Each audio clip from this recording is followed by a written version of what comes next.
नहीं जाऊंगी, नहीं जाऊंगी, यहाँ मरूंगी, यहीं जीऊंगी।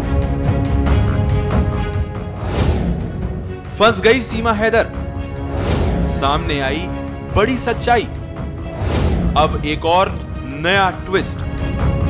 पाकिस्तान से आई सीमा हैदर के सच की पड़ताल में हिंदुस्तान की एजेंसियां लगी हैं और अब बड़ा खुलासा हो चुका है। सच्चाई सबके सामने आ चुकी है। सीमा हैदर का अतीत क्या है, इसके हिंदुस्तान आने का मकसद क्या है, इसी सच की पड़ताल में सीमा हैदर और उसके प्रेमी सचिन मीणा समेत घर वालों से 2 दिन की बड़ी पड़ताल हो चुकी है। अब जांच एजेंसियों का शक और बढ़ गया है क्योंकि सीमा हैदर के बयान, तथ्य और दस्तावेज मेल नहीं खा रहे हैं।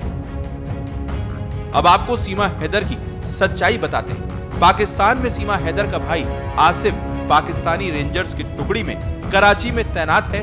ये नजरअंदाज करने वाली बात नहीं है। पाकिस्तान के इस्लामाबाद में सीमा हैदर का चाचा पाकिस्तानी फौज का अधिकारी है। ये भी मामूली बात नहीं है। और ये सीमा हैदर दावा करती है कि इसे पढ़ाया लिखाया नहीं गया, इसकी जबरन शादी कर दी गई, इसके साथ जुल्म हुआ और ये घर छोड़कर भारत आ गई। भारत आने के बाद सीमा हैदर अब खुद की पहचान सीमा सचिन मीणा के तौर पर बताती है।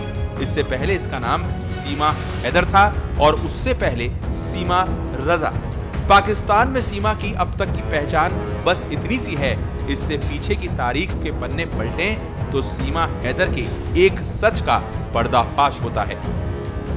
सीमा हैदर के पाकिस्तानी दस्तावेज से सबसे बड़ा सवाल सीमा हैदर की उम्र को लेकर खड़ा हुआ है, जिसे लेकर सीमा हैदर लगातार अलग अलग बयान और दावे करती नजर आई है। सीमा हैदर खुद को 5वीं तक पढ़ी हुई बताती है। सीमा ने पहचान पत्र सितंबर 2022 में बनवाए हैं, यानी वो तारीख जब 2 साल की दोस्ती के बाद सीमा हैदर के प्यार की गिरफ्त में सचिन मीणा पूरी तरह से आ चुका था।